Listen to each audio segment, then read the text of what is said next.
Si bien conocemos con una gran claridad ya cuáles son los procesos que tienen lugar en los ecosistemas terrestres, si bien sería posible copiar esos procesos para que la propia humanidad les llevara a cabo, sin embargo, los ecólogos y en definitiva los sabios... When I was a child in Spain, they used to show this series about Spanish nature on TV.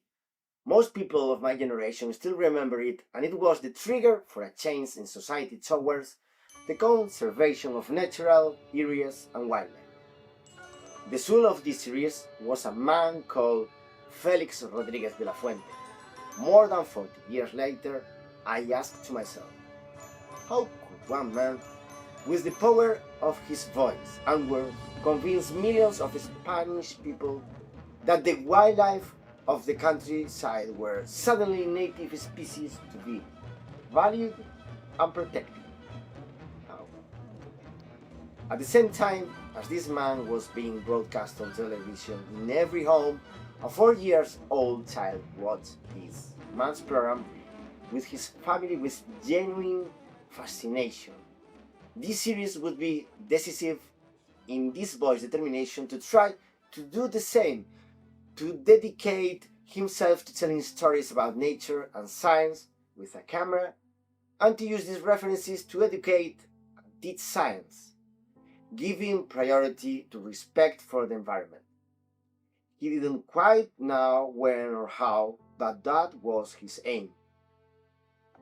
Of course, he soon had other references, David Attenborough, Yves Cousteau, and others, and through all of them, he also understood the importance of being technologically advanced in order to be able to document and capture the attention of those who see us and listen to us, but also that none of this is worthwhile if our narrative is not good or if we do not accompany it with a story.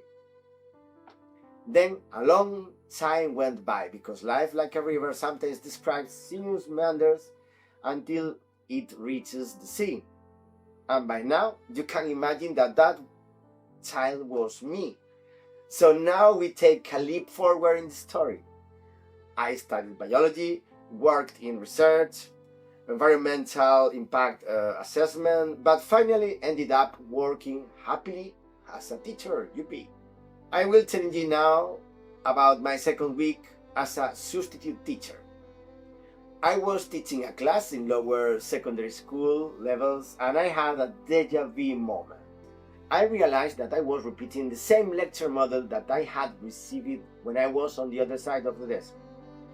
Too focused on telling them my talk, not visual enough, not asking them enough, and not learning by doing.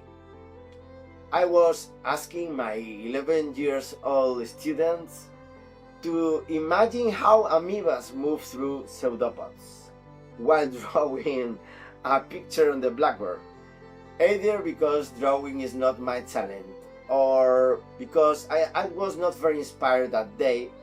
At the third request to use their imagination, I realized that something had to change.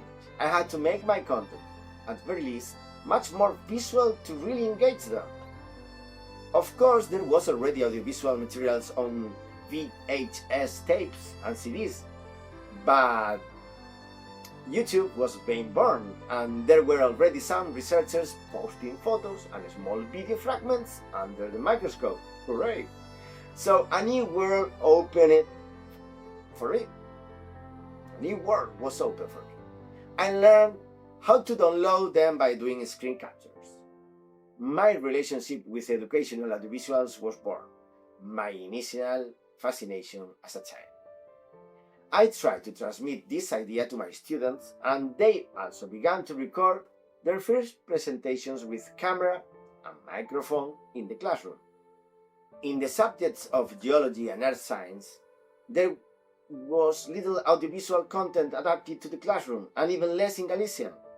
I thought that, like my childhood references, it was necessary to make it more visual and attractive, more inclusive, and to make women always appear in the videos to spark the girls' vocations. So, as the saying goes, if you want to go fast, travel alone. But if you want to go far, travel with others, go with others.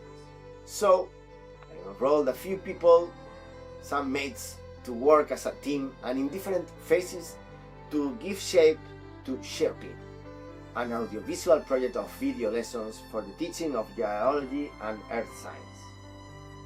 This path led them to use chroma key techniques, aerial images with drones, to give a large-scale perspective of the landscapes.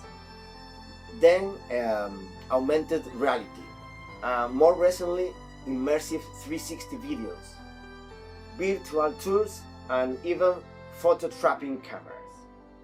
In this way, we learn together, colleagues and students alike, overcoming obstacles in order to create quality educational content, motivating and, of course, also showing our region, as this is where the videos take place.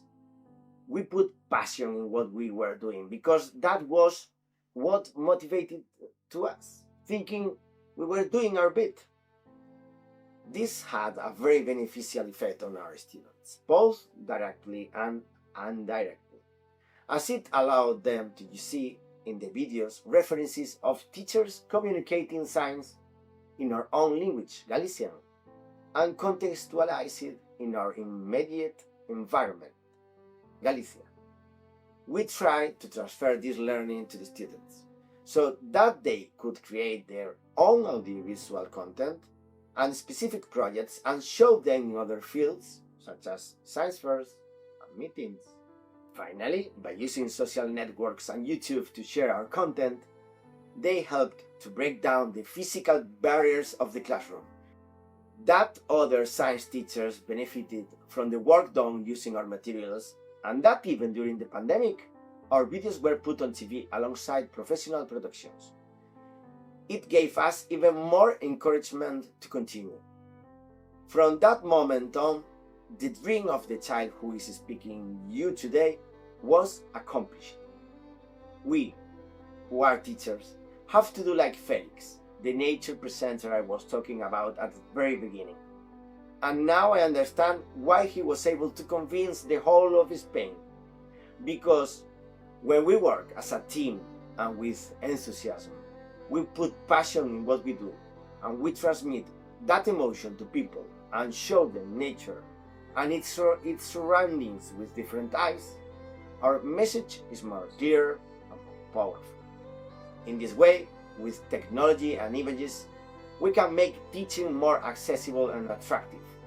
But we also have to give students a context, a purpose, and the human factor with storytelling and emotions. Thank you very much for granting me these minutes to talk to you and for listening to me. Bye bye.